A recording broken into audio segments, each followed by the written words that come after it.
Hello class 9 हमारा topic चल रहा है बहुपद। आइए हम इसको आगे बढ़ाते हैं और आपकी एक्सरसाइज है 2.4 जिसकी थ्योरम आपने लास्ट वीडियो में देखी होगी, गुणनखंड प्रमेय, जिसके अनुसार मैंने एक एग्जाम्पल देके आपको बताया था। अगर 520 का गुणनखंड है तो रिमाइंडर 0 आएगा, और अगर रिमाइंडर 0 आया है तो 5 जो है वो 20 का गुणनखंड होगा। यही प्रमेय हमको कहता है।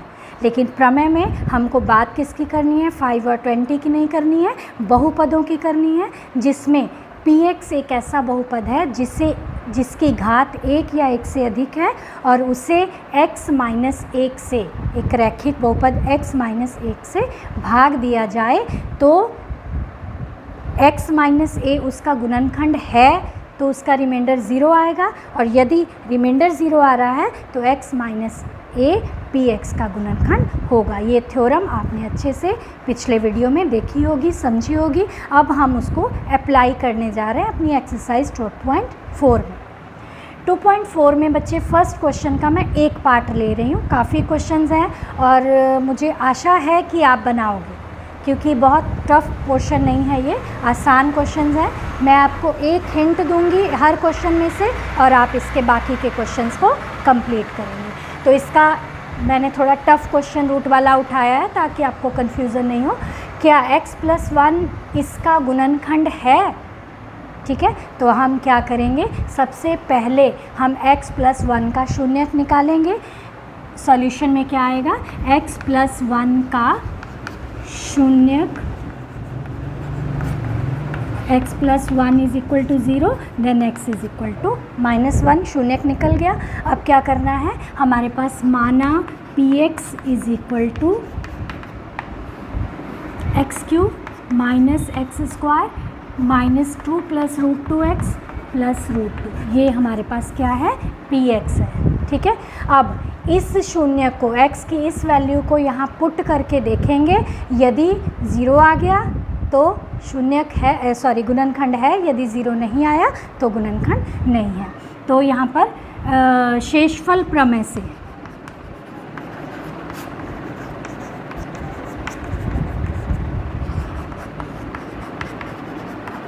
शेषफल p-1 इज इक्वल टू -1 का क्यूब -1 का स्क्वायर 2 प्लस √2 -1 प्लस √2। -1 को हमेशा ब्रैकेट में रखते हैं, ये बात आप जानते हैं।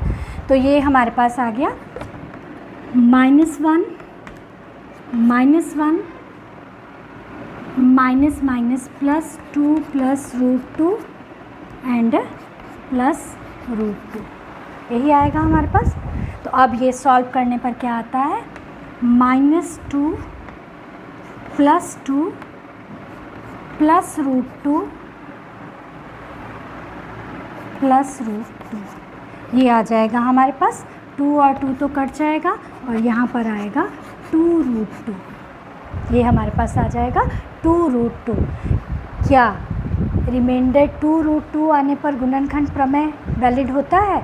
वो कहता है अगर शेषफल, अगर p-1 0 होता तो ये इसका गुणनखंड होता। यहाँ पर p-1 नॉट इक्वल टू 0 है, इसलिए ये इसका गुणनखंड नहीं होगा। तो यहाँ लिखेंगे गुणनखंड प्रमेय से, गुणनखंड प्रमेय से p-1 not equal to 0, therefore px, therefore x+1 px का गुणनखंड नहीं है, गुणनखंड नहीं है। तो ये सवाल आप लोग इस तरह से इसके सारे पार्ट्स बना सकते हो। लिखने का तरीका आपको समझ में आना चाहिए। जैसे ही आपको तरीका समझ में आ जाएगा, पहले शेषफल निकालें। अच्छा, ये ज़रूरी भी नहीं है कि हम शेषफल प्रमेय यहाँ लिखें, डायरेक्ट हम शेषफल सीधे लिख सकते हैं। शेषफल इज इक्वल टू p-1 और उसके बाद गुणनखंड प्रमेय भी लिखकर हमारा काम चल सकता है। और ये तो मैंने इसलिए बताया कि आपको पता होना चाहिए कि ये कहाँ से आता है और ये कहाँ से आता है। 0 आएगा तब गुणनखंड प्रमेय, और शेषफल निकालना है तो कौन सी थ्योरम, शेषफल प्रमेय लगानी पड़ेगी। तो इस प्रकार आपका क्वेश्चन नंबर 1 कंप्लीट हो जाएगा। हाँ बच्चे, क्वेश्चन नंबर 2 जो है वो सेम 1 के जैसा है। उसमें हर क्वेश्चन में px और gx 2 टर्म्स दी हुई हैं। हर px को gx से आपने भाग करना है, यानी कि गुणनखंड प्रमेय से बताना है कि वो उसका गुणनखंड है या नहीं है। तो अब हम लोग आगे बढ़ते हैं क्वेश्चन नंबर 3 में। 3 में कहता है k का मान ज्ञात करें यदि x - 1 px का एक गुणनखंड है, यानी कि x - 1 px का एक गुणनखंड है। अपनी गुणनखंड प्रमेय को फिर से याद करो। यदि गुणनखंड है तो शेषफल क्या होना चाहिए, 0 होना चाहिए। इसी प्रमेय को यूज़ करते हुए हम लोग k का मान निकालेंगे। यहाँ लिखेंगे x - 1, यहाँ पहले लिखते हैं माना px is equal to kx² minus √2x + 1, और x - 1 px का एक गुणनखंड है, एक गुणनखंड है। यदि है, ये इसका गुणनखंड है, तो गुणनखंड प्रमेय से फैक्टर थ्योरम से क्या आएगा, p + 1 इज़ इक्वल टू 0 होना चाहिए। यही थी ना शर्त हमारी कि जो रिमाइंडर है वो 0 आना चाहिए। और रिमाइंडर क्या होगा, x का चिन्ह ऑपोजिट करके डालेंगे। इसको तुम लोग को मैंने बार बार बताया कि 0 के बराबर रख के इसका मान निकाल लो, शून्यक निकाल लो और यहाँ पर पुट कर दो। जब x - 1 को 0 के बराबर रखेंगे तो x क्या आ जाएगा, 1। तो इसको यहाँ पर हम लोग पुट कर देंगे। तो p1 इज़ इक्वल टू 0, ये 0 के बराबर होना चाहिए। अब p1 क्या है, 9।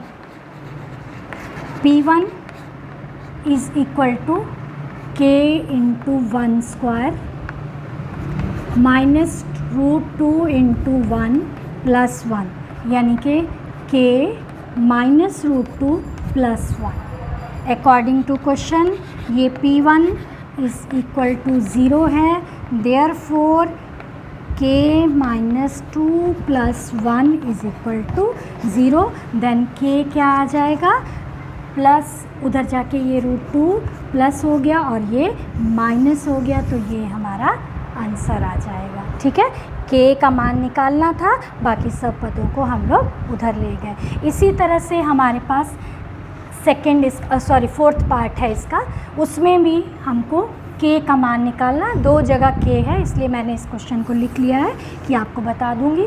और यहाँ पर सेम यही प्रोसेस से लिखना है और हमको p1 निकालना है। p1 is equal to k - 3 + k, यही आएगा। ठीक है, बाय फैक्टर थ्योरम क्या आएगा, by factor theorem p1 is equal to 0। ये हमको शर्त दी हुई है ना कि वो उसका गुणनखंड है, इसलिए p1 is equal to 0 by factor theorem. तो यहाँ पर p1 कितना है, k - 3 + k is equal to 0, यानी कि 2k is equal to 3, then k is equal to 3/2। ये हमारा आंसर आ जाएगा। तो आसानी से ये क्वेश्चन नंबर 1, 2 और 3 आप बना सकते हैं।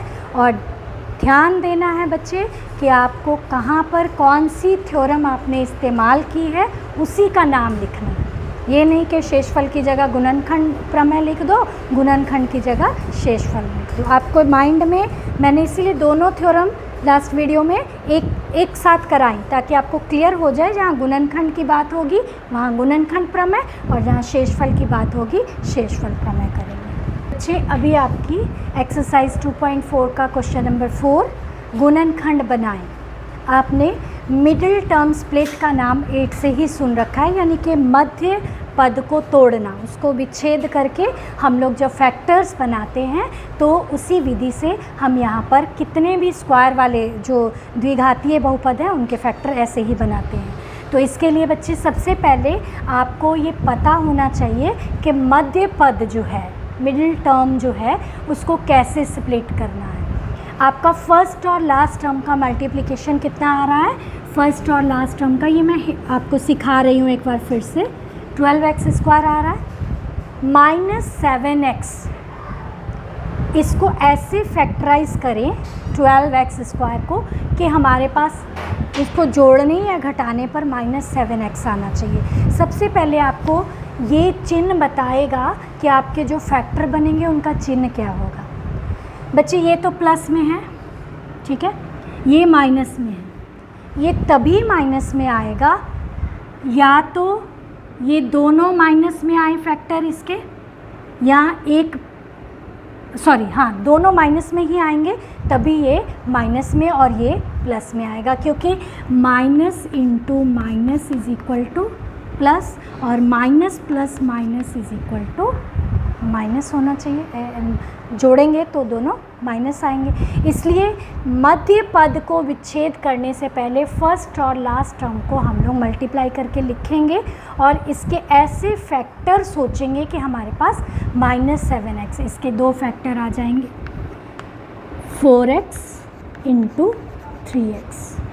लेकिन 4x प्लस 3x करेंगे तो 7 आएगा, हमको क्या चाहिए माइनस, तो दोनों के आगे माइनस लगा दें, माइनस इंटू माइनस प्लस आ जाएगा और माइनस प्लस माइनस दोनों को ऐड करेंगे, गुना करेंगे तो ये हमारे पास आ गया 12x minus 4x into minus 3x, और जब दोनों को ऐड कर लेंगे तो ये -4x प्लस -3x, तो ये हमारे पास क्या आ जाएगा -7x आ जाएगा। तो ये हमारे फैक्टर 12x² -4x -3x + 1, इन दोनों में से क्या कॉमन आएगा, 4x कॉमन आ जाएगा, तो ये आ गया 3x -1, इन दोनों में से क्या कॉमन आएगा, -1 कॉमन आएगा, 3x -1, ये दोनों सेम आने चाहिए फैक्टर्स, ठीक है।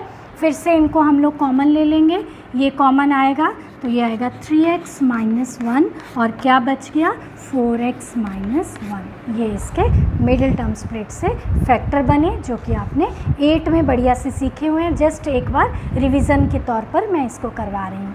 सेम इसी तरह से यहाँ पर देखो, ये जब इसको और इसको मल्टीप्लाई करेंगे तो हमारे पास क्या आ रहा है, 3 4 -12x², ये भी माइनस आ रहा है और ये हमारे पास माइनस में ही आ रहा है।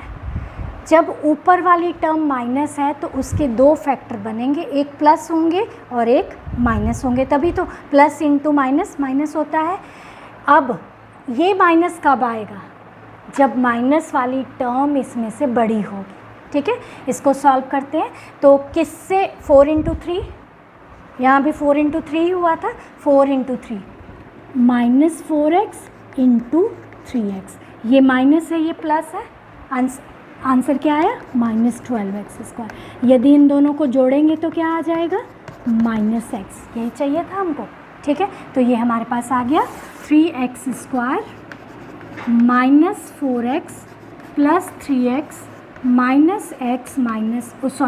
x को तो तोड़ा हमने -4, तो ये इन दोनों में से क्या कॉमन आएगा, x कॉमन आ जाएगा, तो ये बचा 3x -4 और यहाँ पर क्या कॉमन आएगा +1, तो यहाँ क्या बचा 3x -4, तो ये हमारे पास 3x -4 फिर से कॉमन और आ क्या गया हमारे पास x + 1, ये हमारा आंसर, ठीक है। मिडिल टर्म को तोड़ने से पहले आपको ध्यान देना है, अगर इन दोनों का मल्टीप्लिकेशन माइनस है तो एक चिन्ह माइनस होगा एक प्लस होगा, और ये तय करेगा कि कौन माइनस होगा कौन प्लस होगा। अगर ये माइनस है तो माइनस वाला बड़ा होगा, अगर यहाँ प्लस होता तो यहाँ प्लस वाला बड़ा हो जाता। तो इस तरह से आप इन फैक्टर्स को बना सकते हो। ये हमने द्विघातीय बहुपदों को फैक्टराइज किया, गुणनखंड बनाए। अब हम लोग त्रिघातीय, चार घातीय, पंचघातीय उनको कैसे फैक्टराइज करेंगे, इस चीज़ को हमको जानने के लिए क्वेश्चन नंबर 5 बनाना होगा, ठीक है।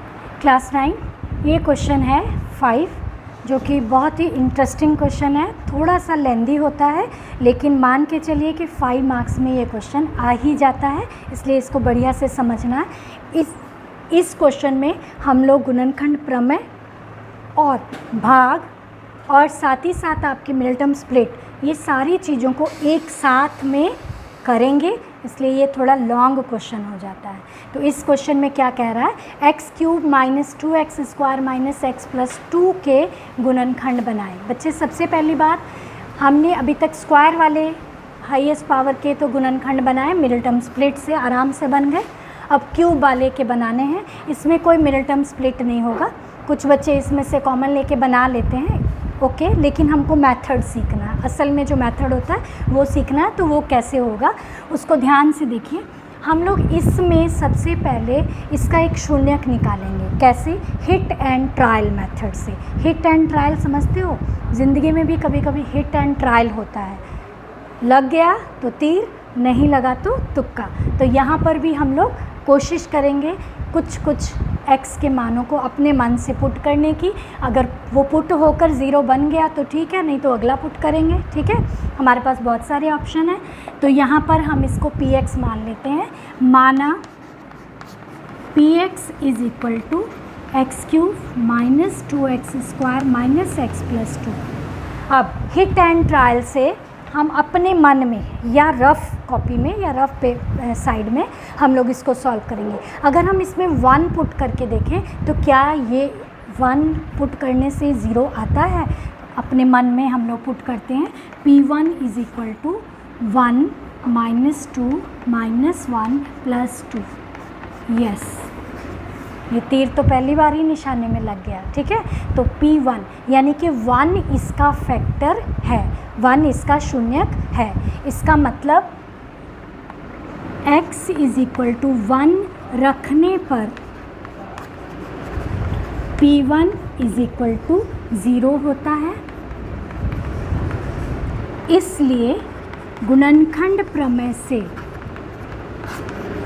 शेषफल 0 आ गया ना, गुणनखंड प्रमेय से क्या आएगा, x माइनस 1, क्या रखे थे हम, 1 रखे थे, x माइनस 1 इसका एक गुणनखंड है, गुणनखंड है। तो हमने एक गुणनखंड तो हिट एंड ट्रायल से निकाल लिया। अब तुम लोग कहोगे कि मैम दूसरा, तीसरा, चौथा सब इसी से निकाल लेते हैं, क्यूब वाले के 3 फैक्टर आएंगे तो तीनों इसी से निकाल लेते हैं। नहीं बच्चे, हमको मेथड सीखना है सबसे पहले, है ना। आगे चल के 5 पावर होगी, 10 पावर होगी, उसको भी निकालना सीखना। तो इसके लिए एक फैक्टर हमने हिट एंड ट्रायल से निकाल लिया। हो सकता है कभी कभी 1 2 3 4 5 तक भी चला जाता है, तो हम लकी थे कि 1 पे आ गया। तो ज़्यादा पुट करेंगे तो हमको ज़्यादा टाइम टेकिंग हो जाएगा। अब प्रोसेस में जाते हैं, क्या करना है, इस x माइनस 1 से इसको भाग कर, ये तो इसका गुणनखंड है, ये तो क्लियर हो गया। अगर ये गुणनखंड है तो इसको इससे भाग करते हैं, एक आंसर आएगा, वो भी गुणनखंड होगा। अगर मैं कहती हूँ 5 20 का गुणनखंड है तो 4 भी तो 20 का गुणनखंड है ना। हमारे पास 2 गुणनखंड मिल जाएंगे 20 के।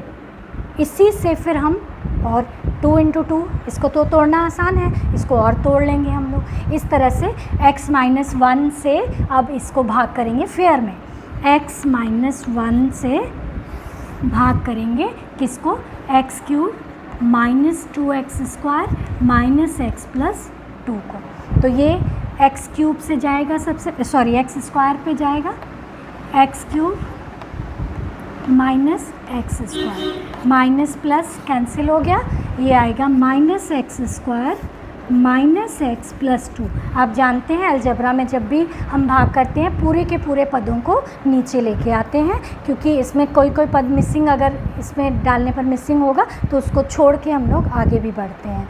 तो ये भाग में आपने सीखा है। तो यहाँ पर आएगा, आप सॉरी माइनस है ना, तो माइनस से ही करेंगे, माइनस x से करेंगे, तो ये आएगा minus x² and then plus x। ये प्लस और ये माइनस, ये कैंसिल हो गया। देन ये आ गया -2x + 2। अब किससे कर दें? -2 से कर देते हैं। ये आ गया -2 + 2 और ये दोनों का चिन्ह बदल गया, कैंसिल हो गया। रिमाइंडर कितना आ गया? 0 आना ही था क्योंकि x - 1 इसका एक गुणनखंड है। अब x - 1 से इसको भाग देने पर ये प्राप्त हुआ, तो हम लिख सकते हैं x - 1 अब लिखेंगे therefore px = x - 1 into x² - x - 2, यानी कि 20 बराबर है 5 × 4 और 20 बराबर है 5 × 2 × 2। यही कर रहे हैं ना हम लोग। पहले 2 गुणनखंड निकाले, फिर उसके और गुणनखंड निकाल लिए। अब इसको हम लोग मिडिल टर्म स्प्लिट से सॉल्व करेंगे। ये आ जाएगा px = x - 1 into x² -2x² के ऐसे फैक्टर कि -1 आ जाए। ये आएगा x² -2x + x - 2। तो ये हमारे पास आ जाएगा x - 1, इन दोनों में से x कॉमन, x - 2, इन दोनों में से 1 कॉमन, x - 2 एंड ये हमारे पास आ गया x - 1, x - 2 and x + 1। Cube वाले के 3 फैक्टर इस प्रकार प्राप्त हो जाएंगे। पावर 4 होगी तो 4 फैक्टर बनेंगे, उसमें 2 बार भाग करना होगा। एक बार 4 पर हिट एंड ट्रायल करेंगे, फिर क्यूब आएगा यहाँ पर, फिर उस पर हिट एंड ट्रायल करेंगे, फिर उसके बाद हम लोग इस प्रोसेस में जाएंगे।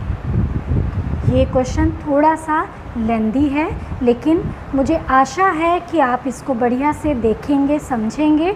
तो इसमें देखो बच्चे, सबसे बड़ी बात, इसमें हमने शेषफल, गुणनखंड प्रमेय और भाग और मिडिल टर्म स्प्लिट सबका मिश्रण एक साथ पढ़ा। यानी कि आपको 2.1, 2.2 और 2.3 पूरा पढ़ाने का मकसद इस सवाल तक लाना था, यानी कि बहुपदों को फैक्टराइज कैसे करना। अब इसके बाद आप x⁴ वाले को, x⁵ वाले को, इन सब को भी फैक्टराइज कर सकते हैं। इन सवालों को आप अब अच्छे से, इसके 4 पार्ट है बच्चे, उन 4 पार्ट में से कोई एक पार्ट आपको एग्ज़ाम में ज़रूर आएगा। टेस्ट होगा तो उसमें भी टीचर ज़रूर ही पूछेगा, इसलिए आप इनको अपनी कॉपी में बैठकर बनाइए। अगर फिर भी आपको दिक्कत होती है तो आप कमेंट बॉक्स में लिखकर मुझे डालिए। मैं नेक्स्ट वीडियो में आपकी बाकी की प्रॉब्लम्स को सॉल्व करूंगी और साथ ही साथ हमारी जो सर्व समीकरणों वाली एक्सरसाइज 2.5 है उसको भी हम नेक्स्ट वीडियो में सॉल्व करें। तब तक स्वस्थ रहें, खुश रहें और पढ़ते रहें। Thank you.